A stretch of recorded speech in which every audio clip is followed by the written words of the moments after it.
Hello, everybody. Welcome to another YouTube video. Today, I have with me Mike Tremont, who is running for Florida's 20th Congressional District in the special election in January of 2022. He is running as a Libertarian, and he is with me right now. So thank you so much for joining me, Mike. Thank you, Zane. It's good to see you. I appreciate the chance to talk to you and everybody in your audience.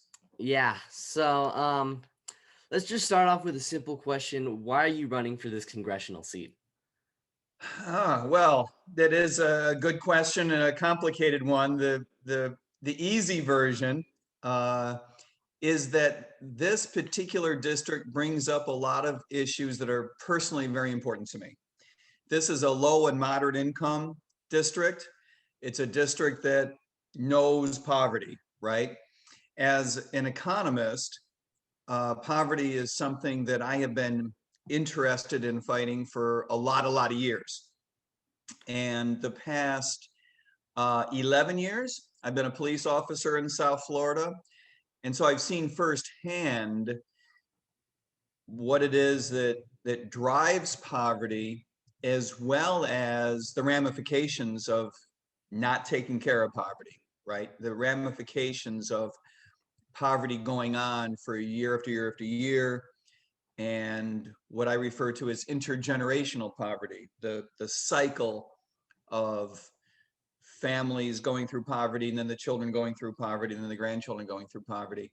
You see that firsthand as a police officer. And so that group of issues have been very, very important to me and very important to the folks in District 20. So there's an overlap there between my interests and what are really important there. And of course, this is a special election. Alcee Hastings was the congressman in District 20 for a long time, and Alcee passed away in April. And the governor set the election date in January. So it became an opportunity to get the libertarian message out. I think that very few people in District 20 have heard much about libertarianism. And so that this is, motivation number two is to get that message out. All right. If elected, what pieces of legislation would you like to introduce? I would like to see a couple of different things. One, on the police reform front, we still haven't gotten anything enacted. As you may know, the Democrats are pushing for an array of reforms that have gone a little bit farther than what the Republicans are comfortable with.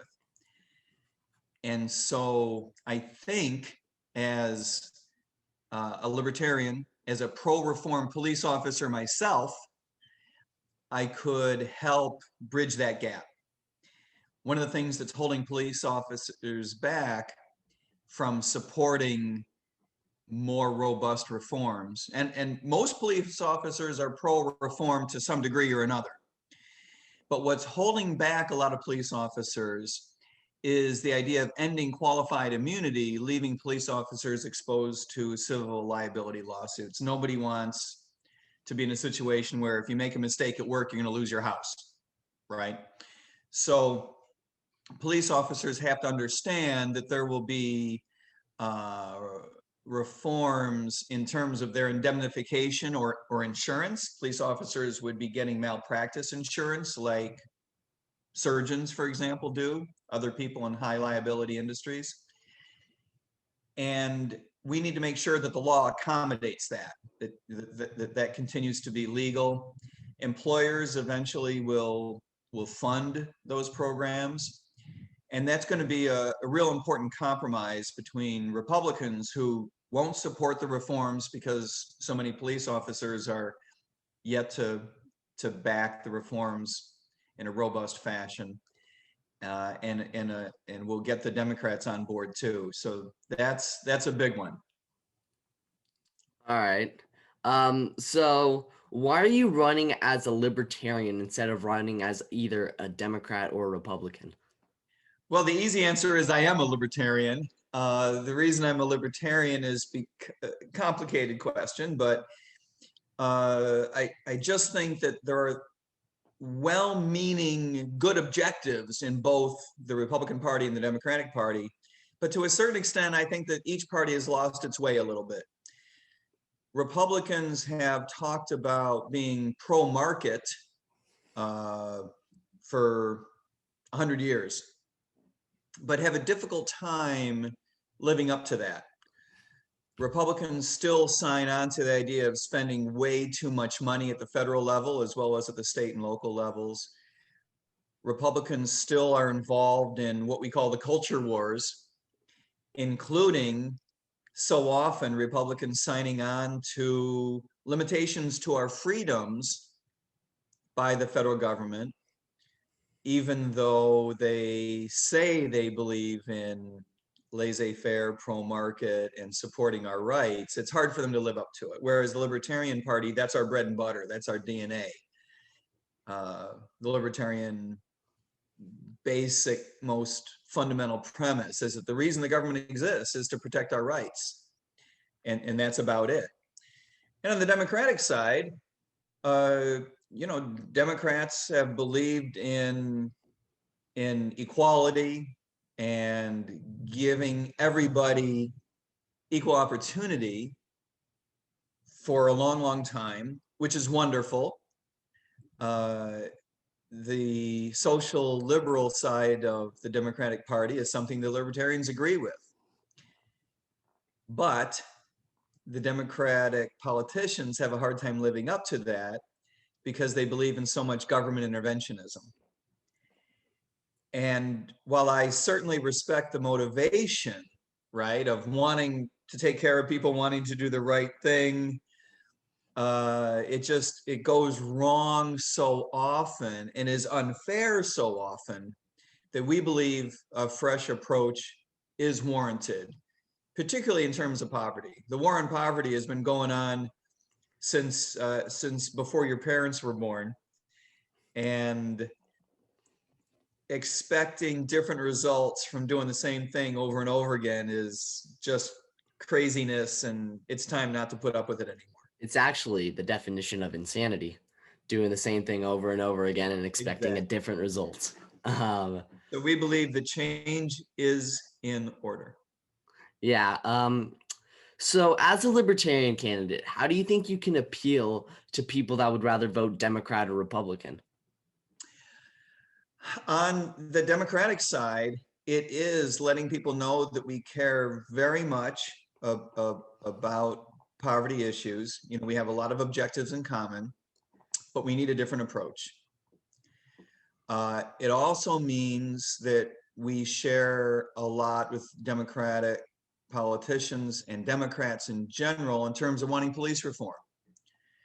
But whereas a lot of Democratic politicians will push the idea of police defunding or restrictions on police behavior, we believe that the answer is really making police officers operate in a labor market that's more like other industries, make it easier to hire, to fire, to pay the good ones more, the bad ones less, to force them to get malpractice insurance, to make it more like other businesses. So there's a big difference there, even though we share a lot of objectives. And same thing on the Republican side. We share an interest in safety. That means managing police correctly. But we believe that we can get police officers to come along and support our agenda for reform. And we believe that the Republican Party believes in free markets. They just have a hard time understanding how to apply some of those principles to the issues of poverty that we all want to address. So I think the answer is we have a lot of shared objectives with other parties. We just think that we have fresh answers that will actually work. Yeah, all right. So if elected, what committees would you like to join in the United States Congress? Interesting. I would be interested, obviously, as a police officer, to the extent to which, the availability came up in the judicial, that would be fantastic, right? I also have a lot of experience in international. So foreign affairs would be wonderful. I've traveled to 35 countries. I've done a lot of economic work in international finance. So that would be a natural fit. And as an economist, I worked for a couple of years for the White House many years ago, and worked for the Office of Management and Budget. So I would be open to the idea of supporting the Budget Committee's efforts at controlling our spending. So those would be the most obvious three. I like the Judicial Committee. If I were to run, I'd join the Judicial Committee. It's not an easy assignment to land. Oh, yeah, it's really hard because everyone wants it. So do you have any other aspirations to run for a higher office like United States Senate or the governor of Florida or anything else, etc.? No. All right, simple You want answer. a more complicated answer? No, it's fine. Well, look, as you have already learned in your young life, some decisions need to be made one at a time. In other words, if I were to say yes, you would be justified in calling BS, because you don't know how you will feel next year until you've gone through this year. So we'll see, right? But I have no plans to do anything differently.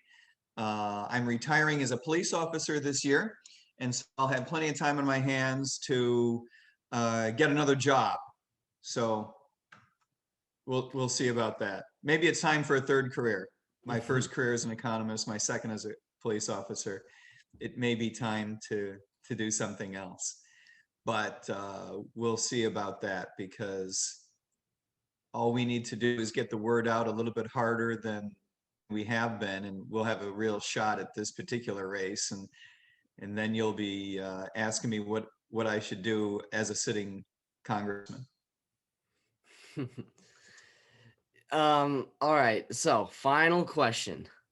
How are you feeling about this race, and do you think you have a chance at winning?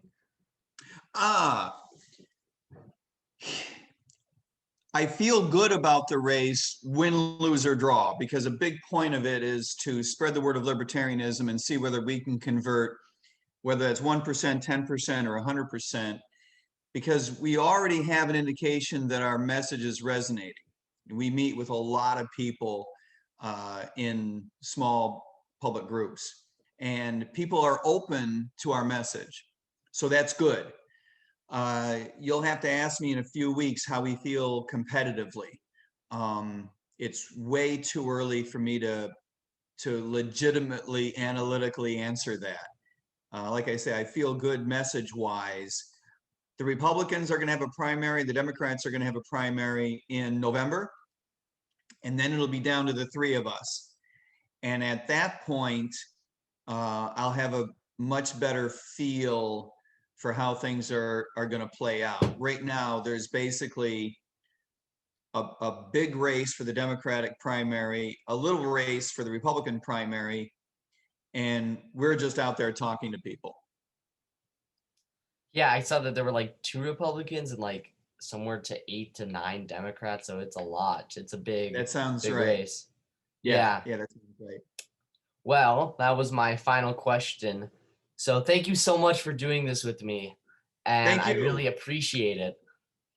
You have a good format and a good audience, and give me an email in November, and I'll let you know, or certainly in December, and I'll let you know how it goes. And then if this goes the way that we hope it does, come on into Washington, and we'll meet in my new office in February. All right, that sounds, I'm fine for that. All right. Well, thank you so much. I really do appreciate it. Y'all take care.